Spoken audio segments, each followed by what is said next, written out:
favor, o senhor faça uma breve explanação sobre direitos humanos, né, no âmbito geral. No âmbito geral, né, a ideia de direitos humanos ela é muito marcada pela Revolução Francesa, né? Então, aqueles ideais, né, liberdade, igualdade, fraternidade. Então, essa praticamente a gente tem, né, na história do mundo ocidental, da população ocidental, o grande marco sobre direitos humanos, né? E se a gente perceber bem, a gente começa com coisas básicas dos direitos humanos e vai até coisas assim mais complexas, coisas que eu particularmente acredito muito que é de um desenvolvimento do ser humano em si, enquanto pessoa, enquanto habitante desse mundo, desse planeta, né? Então a gente costumava, hoje já se discute várias gerações de direitos humanos, né? Direitos humanos de primeira geração, segunda, terceira, e essa terceira se desbordou em várias outras, mas eu sou mais clássico, né? Até pela idade eu fico com a tripartite mesmo, né? Liberdade, porque todo homem nasce livre, né? A igualdade de você ser tratado e a fraternidade. Na fraternidade, que eu acho que é o que entra, o que nós viemos trocar uma ideia hoje, entendeu? Que são esses direitos, assim, que você sai daquilo que seria o básico da sua sobrevivência. Quando você fala em liberdade, nós estamos falando de sobrevivência. Direito à vida, a você efetivamente estar aqui, viver, ser livre, né? Como todos nós nascemos livres. A igualdade vem logo na sequência complementando isso. Todos somos iguais perante a lei, temos direitos, obrigações com os nossos semelhantes. E quando a gente entra na fraternidade, aí é onde, digamos, que a humanidade, de uma forma geral, ainda não atingiu o seu ideal. E que dirá países, né, que são mais novos, menos desenvolvidos. Tem até eu falo muito, assim, comparando, eu tenho um amigo que foi trabalhar na Suíça há pouco tempo, né, ele retornou já. Mas ele chegou um dia para mim, você ainda fez uma pergunta, você sabe qual é a grande preocupação do suíço hoje? Eu falei, não, né?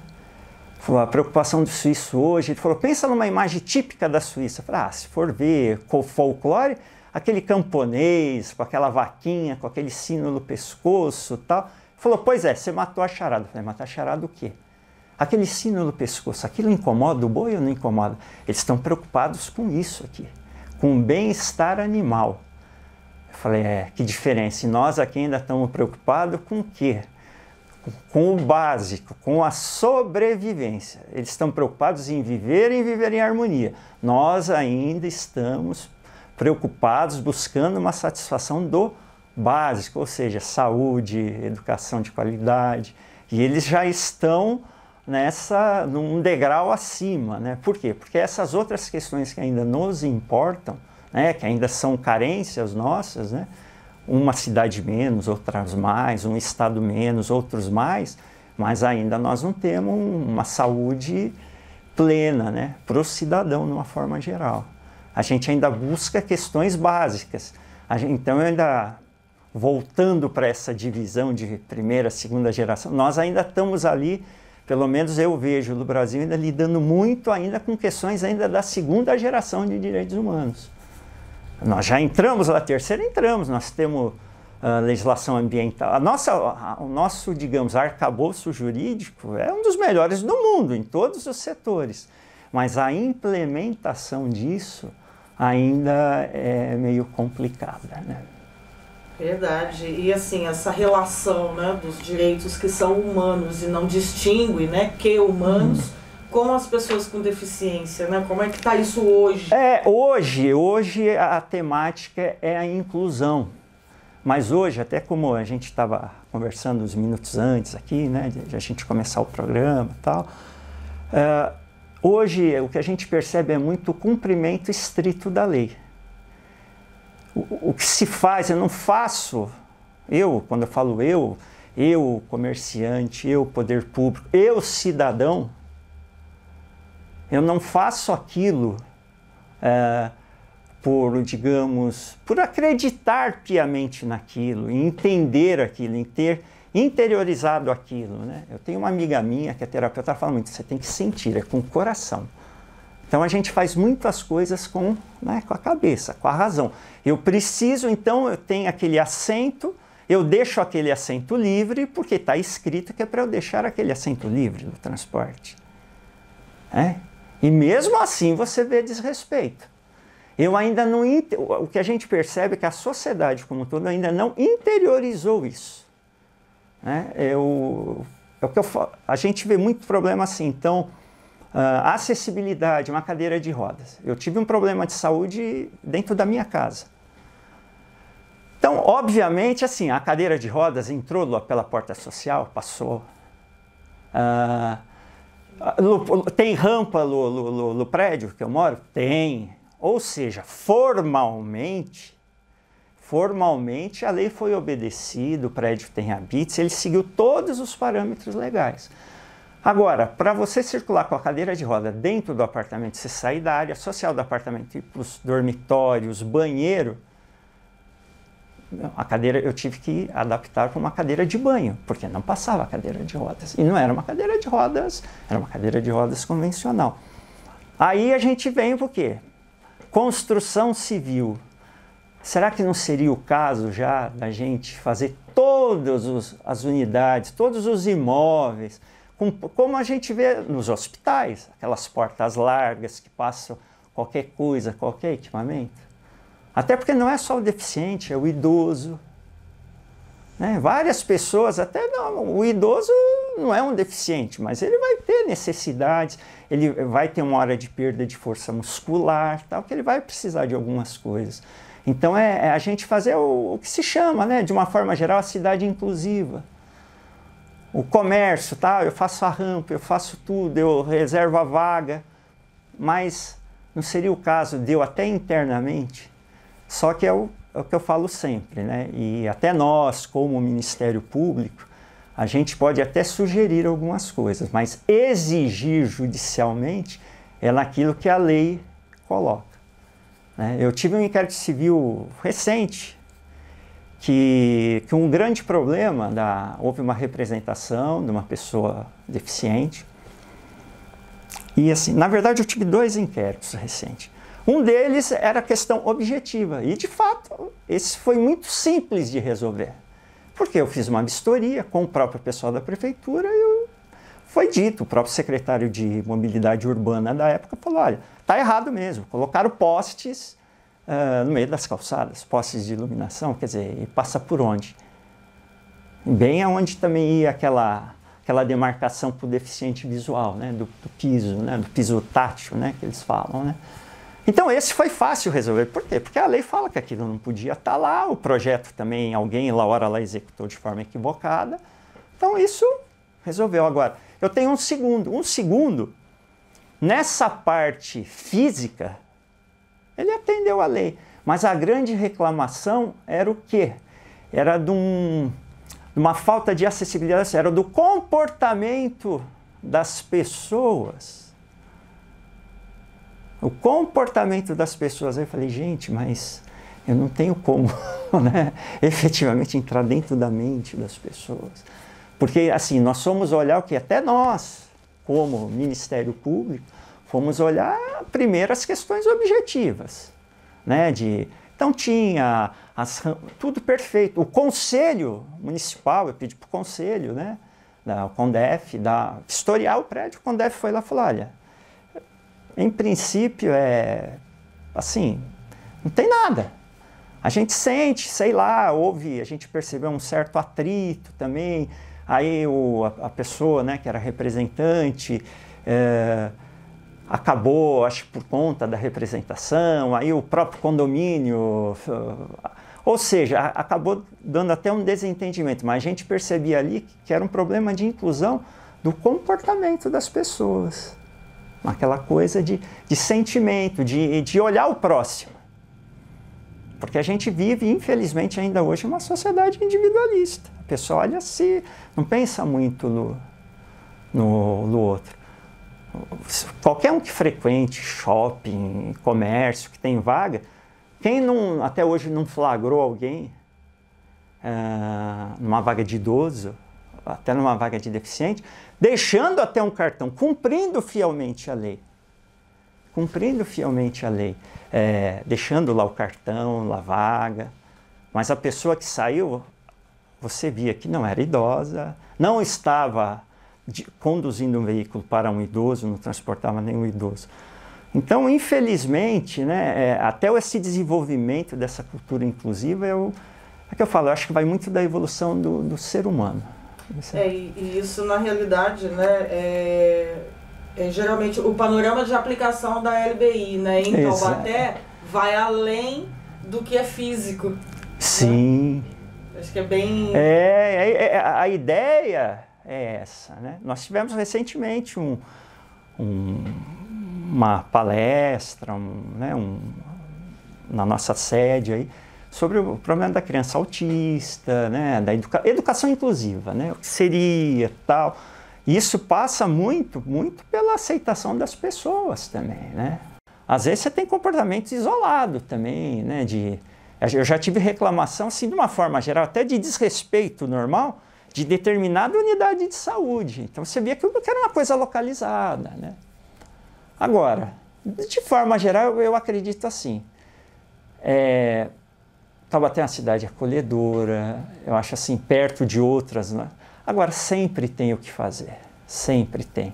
E eu acredito muito nisso, esse aperfeiçoamento, essa lapidação desse pensamento de inclusão, vai muito de nós individualmente, vai começar conosco mesmo, sabe, entendendo algumas coisas, né?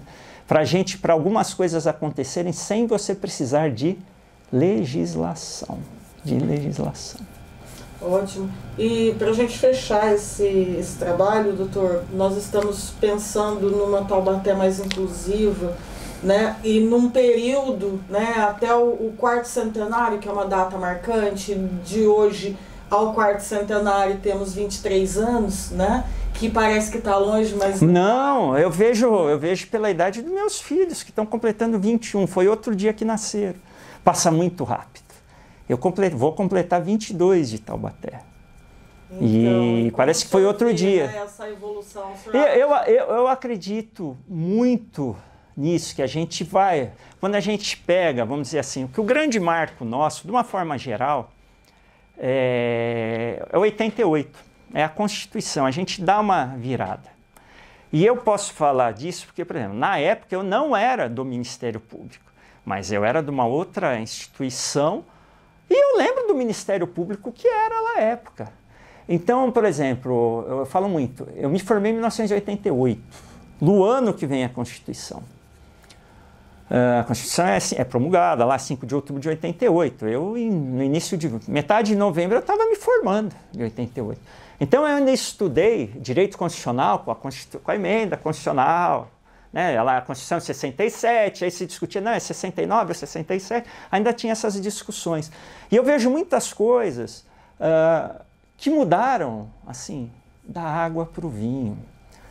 Então, eu acredito que nesse espaço de tempo dá para se fazer muita coisa. Passa rápido, mas dá para se fazer muita coisa. E eu vejo pelas mudanças que nós tivemos, desde a área, na época era de segurança pública, até hoje, como na área do direito de família. Então, por exemplo, eu estudei direito de família, assim, quais são os tipos de filho? Filho legítimo, ilegítimo, legitimado, incestuoso, adulterino, espúrio. Eu tinha, antigamente, até hoje você acha nos casos antigos, certidões de nascimento que só tem nome de pai, não tem mãe, porque a mãe era casada, então não podia. Veio 1988 e falou, filho é filho. Ponto. Filho é filho. O conceito de, né, hoje tem essa coisa da violência doméstica, tal, né? Eu estudei um Código Civil de 1916, né? O homem é o cabeça do casal, né? Entendeu? Então, não, isso não existe, entendeu, gente? A família é uma união, né, civil entre um homem e uma mulher. Então, tudo, os conceitos, então, mas a sociedade muda. E a gente vai indo, vai evoluindo. Então, eu lembro de eu sempre volto para a questão ambiental porque o meu pai trabalhou numa empresa que cuidava de coleta de lixo em São Paulo. Então, resíduos sólidos, né? Na época, italiano querendo coletar lixo em São Paulo, porque o lixo é rico. Não se falava em reciclagem. Não se falava em reciclagem. Então, eu vejo assim, eu me sinto um privilegiado, porque assim, eu sou dos anos 60, né? Geração dos anos 60, eu falo, nós pegamos uma tecnologia, eu sempre lembro da minha casa ter televisão, preto e branco. Eu não lembro de não ter televisão em casa. Eu sou nascido e criado na Grande São Paulo. Mas eu não lembro de não ter televisão em casa. Ela quebrava, ficava às vezes 20 dias sem TV, porque até levar para o técnico, para arrumar válvula e tal. Mas assim, gente, hoje você fala com a pessoa com um aparelho que eu pensava que era de ficção científica. De você ver a imagem e conversar com alguém com imagem. Fazer audiência, as audiências que eu faço, audiência virtual. E eu num gabinete, o juiz dele, o advogado lá, a testemunha. Outro dia aconteceu uma cena até assim meio... testemunha na rua, dando depoimento, o juiz, por favor, dá uma paradinha para conversar com a gente, ele no celular, né? Foi algo assim, mas então eu acredito nisso, essa evolução, eu acho assim, o tempo urge, porque, por exemplo, é uma outra coisa que está ligada à deficiência, saúde mental. A lei que muda todo o paradigma nosso é de 2001. Ainda na época do governo Fernando Henrique. E nós estamos com os problemas hoje, está todo mundo correndo. Ou seja, mas de 2001, são 21 anos que passaram. Então, assim, eu acho que tem que ficar o alerta. Né? O alerta para a sociedade, para cobrar também, né, de seus governantes. Falar, vamos aplicar, vamos olhar isso aí, porque tem tempo, mas passa rápido. E esse tempo está aí e... cada vez mais uma população que aumenta, assim como os idosos, né? Já fizeram a projeção de Taubaté, daqui a uns anos nós vamos ser mais idosos, então nós temos que pensar em toda essa população idosa, nós temos uma população, né, com deficientes, que é uma população grande, que a gente precisa, né? Então eu acho que é isso, acho que é a sociedade meio que acordar para isso e começar a discutir mais isso também, eu acho que aí a coisa dá esse start, o start vai muito. A hora que a sociedade começa a discutir, traz isso, começa, aí vai. E aí a gente entra, né? Que eu falo sempre, eu falo assim que processo não muda uma sociedade.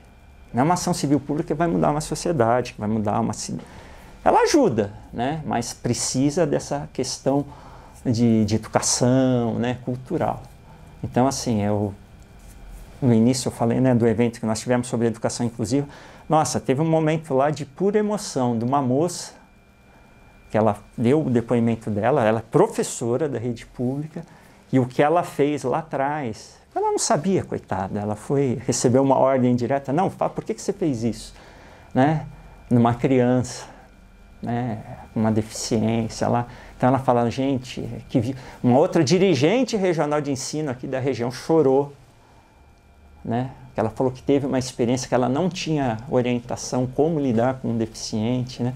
Então eu acho o seguinte, que essas coisas vindo, né, vindo para fora, as coisas vão caminhar assim.